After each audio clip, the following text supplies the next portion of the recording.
Okay. Hey, David, how are you? How was your Thanksgiving weekend? I guess week. I was out for the whole week. It was turkey-tacular. Cooked for the whole family. We did a Butterball 16-pound turkey, two Wellingtons, tater tots, homemade ice cream, Good salad. Lord. Yep. How long did it take you for you to cook all this stuff? 2 days. Wow. How many people? Something like a dozen plus. It's like, Wow. yeah, That's a lot of people and a lot of food yep, and a lot yep. of hard work. A lot of hard work, but it's worth it. Yep. So, That's awesome. That's good. I was in Aruba, sunny Aruba, 85 degrees. yep, not a turkey to be seen. Well, there was turkey during Thanksgiving, but we don't eat turkey, so we were just hanging out at the beach and drinking. Some part of it was Mai Tais, and some part of it was everything that we could get our hands on. Gobbled up It those Mai Tais. it was one of those resorts where you get everything included, so you didn't have to leave the resort. But the resort was fairly close to downtown, so we kept going up and down the place, just looking for a lot of things, shopping for nothing. It's the best way. Yeah, the best way, just window shopping the way through. But anyway, awesome. It's good to connect again after a week break. But today our topic is marketing operations or marketing ops, market ops, mar ops, whatever you want to call that term. It's been around for quite a bit of time. And mostly, if you remember, back in the 90s, they used to be relegated to give me some reports, right? Yep. Report to me how things are being done at a high level because nobody really looks at the reports. Somebody needs to send something to the CEO. So the marketing VP or CMO would say, go get me these reports. And then it changed a little bit in the 2000s to becoming more marketing ops in the sense that they started having a lot of CRM systems and marketing automation platform systems come into place. Marketing operations automation platforms really 2000, I would say closer to 2010 was when they started coming on board. But after 2010 to 2020 was the big explosion of MarTech platforms and marketing ops became bigger, right? So in our customer discussions, let's walk through your history with marketing operations. You've played all those roles, marketing ops, rev ops, sales ops, every possible role. What is it that you are seeing with marketing ops now in 2024, different from maybe the last few years? Yeah, so I saw the evolution happen right in front of my eyes. Like you said, 2010 to 2020, it was literally the marketing automation platform, and your MOPS guy would kind of be dedicated to running that platform. So like arranging the lists and arranging the reports, but they were more or less siloed just to the marketing automation platform, so the map. But then as sort of marketing evolved, like marketing leadership evolved, what I witnessed is like marketing started to take over like the GTM stack. And so they were in charge of a lot more than just the Marketos and HubSpots of the world. Now their budget included your like ad systems, your enrichment systems, your discovery systems, all the way to even your recording systems, sometimes your CRM at bigger companies, maybe a portion of the data warehouse, so that their mandate, their tech stack grew exponentially. And so then marketing operations, their role also grew quite a bit from just your map to sort of wrangling the whole stack. Oh, you're on mute. One of the things that I see consistently with marketing ops teams, the change that we are seeing right now seems to be also the fact that they've gone through this explosion of marketing stacks. So MarTech stack has exploded. They've got in some cases, if I remember, one of our customers that both of us were talking to, or actually you were talking to them, and I was at the background just listening as much as possible. They have like 40, 50 different tools and they are trying to consolidate. So the year of 2023, 2024 has been a year of consolidation for marketing ops teams. They've got that separate landing page product. They've got a different product for blog, different product for news. They've got all of these different products. Consolidation has been the norm if you were running marketing operations for a SaaS company, for example, doing about, let's say, 50, $100 million in revenue in that range, if you had to say your top three priorities is marketing ops for 2025, you've done a little bit of consolidation. It's not complete, but you've got some data problems. What were the things that you would focus on? We also hear a lot of, everybody has got data, but nobody's able to get out of it. If you remember, one of our bigger customers is saying the CDP seems like it has been locked and put into a treasure chest. Nobody can, everything goes into it, nothing gets out of there. Yeah. Um, I mean, I'd want to automate sort of the quality of data somehow. So like all the records that are coming in that new are enriched to the point where I can segment them properly and report on them properly.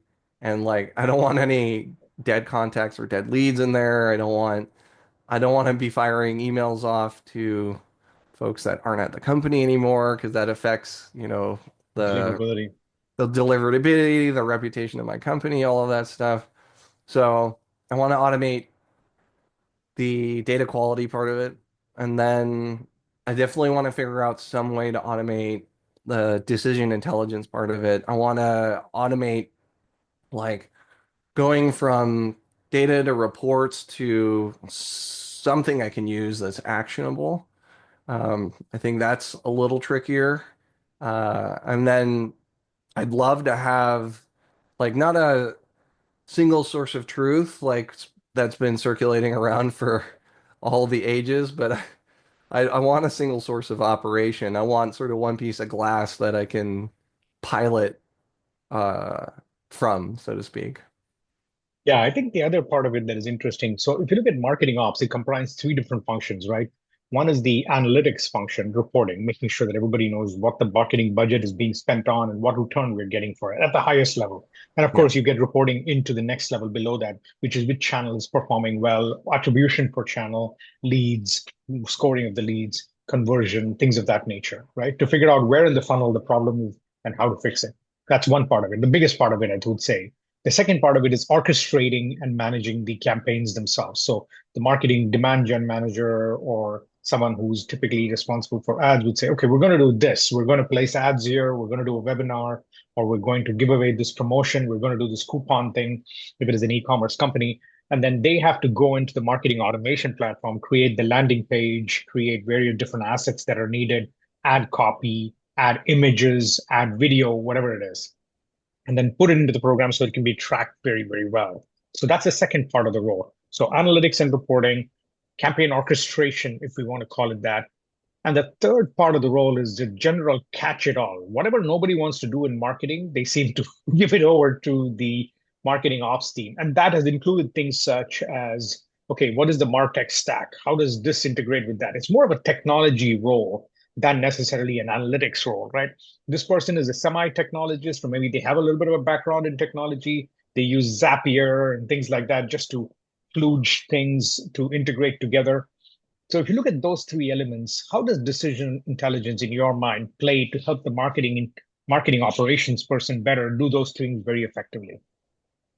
So yeah, like so when it comes to campaign orchestration, like one of the major things I faced when I was doing this kind of ops work, literally just from top brass, is like, who do we target? When do we target them? Um, and so that ended up being, this huge decision intelligence bottleneck. And what I ended up doing at the time, because I didn't have a better tool, is aggregating all of this stuff into um, a collab, and, like into a notebook, and then uh, doing a bunch of analysis to like narrow us down to sort of what are the hot companies, so to speak, and then I would deliver that list back to leadership, right? And then they would tell me, okay, make a couple of lists of it about it, and then send them off to these activation systems. But that's very reactive versus proactive. So in an ideal world, it'd be great if that pipeline was automated and it would surface the intelligence to me like before the top brass told me I needed to do it. Yeah. So I think one part of it that you mentioned is the ICP, right? Although product marketing comes up with the ICP and says, here's the ideal customer profile. This is their size, this is their industry, this is their location, this is their psychographics, this is their technographics, this is their demographics, firmographics, whatever it is. Then the next step is to actually put it into activation mode, which is a key part of decision intelligence, right? Yeah. Not only can someone give you a strategy document and say, do this, but now you have to go and look into the database, look into your sales intelligence platform, look into your CDP if you have one, or look into your HubSpot or Salesforce and say, okay, based on these, who are the most likely better targets? And the second part of it is, okay, if we've done that, then the question becomes, how do we now create a target list of lookalikes, which could be part of the ICP based on that. So that's another thing that we know that decision intelligence can help with from the Yeah. marketing ops perspective. Yeah. Because you want to, it's needles and haystacks, right? So, you know, by and large, people are, their ICP is based on like what's in their first party database. And one thing I saw like at one of the companies I worked with where they were targeting like e-tail retail uh, like giants was occasionally like a company would surface up that wasn't in our database that was like a really good prospect. And that was always disappointing to me. I'm like, shoot, why didn't we have that? Why weren't we targeting them? How did we miss, this giant opportunity? So that's where the ability to be able to track and monitor accounts that aren't necessarily in your first party database and then sling them over into a system activation or something that's already in your system, or sling it over to a system that you're using would be super useful. Yeah. The other part of it that going back to marketing operations, right? So now we have, as I said, analytics and reporting number one, campaign orchestration number two. The third bucket is the catch-all bucket, which has included managing all the tech stack, if you will, MarTech stack. And now we have this orchestration of campaigns, which also includes ABM. So if there's ABM is a key strategy, you have to put together ICP, you have to put together the key database solutions, things of that nature. Now, when you look at marketing operations, one of the things they're also chartered with is being the budget enforcer, if you Yeah. want to call it that, right? So the marketing CMO is given the budget and said, okay, here's $2 million. They have to enforce that they don't spend over the budget or under the budget because they're tracking to the budget at every point in time, or they're reporting to the budget and saying, yeah, are you on track or you're not on track? As a budget enforcer, analytics becomes and reporting becomes important, which is another key thing that we do very, very well in our platform, right? Being able to provide that proactive notification and or at least track the analytics to let you know, hey, this is how your funnel is performing, but here's how you're doing to budget. Uh, do we do a good job, and what can we do better? You think is as marketing people in terms of being able to track to budget? What do we use? What do a lot of marketing operations teams use for tracking to budget right now? Oh God. Uh, it's an unfortunate state of reality, but spreadsheets. And we'll never get away from spreadsheets. I don't think we ever should, but they're not live, so to speak. So like when I think about spend, a lot of times spend is like si very much siloed, like in an ad system. So like LinkedIn ads or something like that. And if you didn't plug it in to your HubSpot or you didn't plug it in properly, then your ad spend isn't coming over. And then like if you didn't go through the trouble of filling in what your goals were, which a lot of people don't, including myself, I've been guilty of this, then you don't have like a goal. Now you don't have a budget or goal. So you end up just having maybe revenue coming down, but then you can't really do any of the ROI and that kind of analysis. And then you're faced at the end of the quarter, and then you have to like export a bunch of this stuff and then manually input the spend and the goal and whatnot. So yeah, that's definitely something that can be fixed. Yeah. In terms of marketing ops, let's try and round out the discussion a little bit as well. one of the things that we've heard from some of our customers, if you remember, we talked to one of the agencies that we're working with, working for a lot of brands in the SaaS space as well. The marketing ops function has been literally decimated in that team because they have a data person that used to exist, and now the IT guy has taken over again. Marketing ops, if it doesn't exist, creates a lot of trouble or a lot of work for all of the other teams where everybody starts to fill in, right? Now, when you look at this marketing ops function and how we can help marketing ops, do you see a way by which a lot of these teams would look for outsourcing the marketing ops function to an agency of some sort, or is this still a no, no, let's do it internally? Um, I see sort of the more technical aspects of it being outsourced. Yeah. Whether it's MOPS or even like the agency that they're using. If they need, as an example, like data warehouse type work done, or they need to deduplicate like a massive database or enrich a massive database, Yeah, stuff like that. That's where they end up either going to the the IT like loop, which now they're asking for a resource uh, from a pool that's already limited. So then that ends up being a bottleneck for them. Um, or they hire an outside gun, which I used to do. But there's also problems with that because they're temporary, and then they build stuff that no one else knows how to operate. Or you have like these genius like MOPS guys that can do a little bit of coding and they know a little bit of business, and then they also build these custom solutions. But the lifespan of any of these marketers or any people in general, like in a startup, is what, 1 year, 1.5 years and change, whatnot. So whatever they've built ends up not being, no one can use it once those people leave.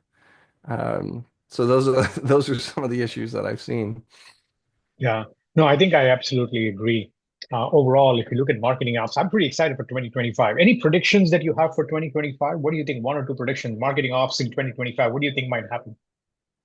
Um, I think there's going to be, I mean, there's a lot of emphasis for orgs in general to start adopting AI like from a tech stack level. Yeah. Not just, using ChatGPT in a window and copy pasting, which everyone does. That's is totally fine, but right, it's not. 91%. Can you Yeah, believe that? 91% of marketers say they use ChatGPT for content creation. That's yeah, it. They don't use it for anything else. yeah. But being able to incorporate like a ChatGPT or an LLM or an agentic model programmatically into your workflow.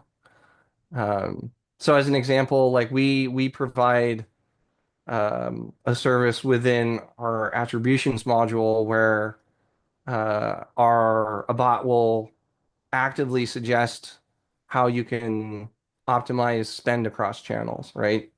Um, that's that's super useful because the alternative to that is wrangling a bunch of this data together and then doing the analysis and then outputting uh, some sort of suggestion. But again, it's whatchamacallit, it's not proactive, right? So Awesome. David, this was a good 15-minute discussion about just marketing ops in general. We'll continue to talk about this topic overall, but I'm looking forward to a good week next week. After all, we have I'll be coming back as well. So hopefully he will join us on the podcast next week. He's in yeah, India this week. yep, yep, He's having a lot of fun. yep. I saw so many photos of him having dinner and lunch and then lunch and dinner, but every time it seemed like he was having drinks. Is he eating or drinking? Who knows? Yeah, he's got this Coke thing always going. He loves the Diet Coke, I think, right? Do you also? No, you're not a big Diet Coke guy, are you? I'm not a soda guy, yeah. So, All right. All right, buddy. See you next week. all right, mahalo.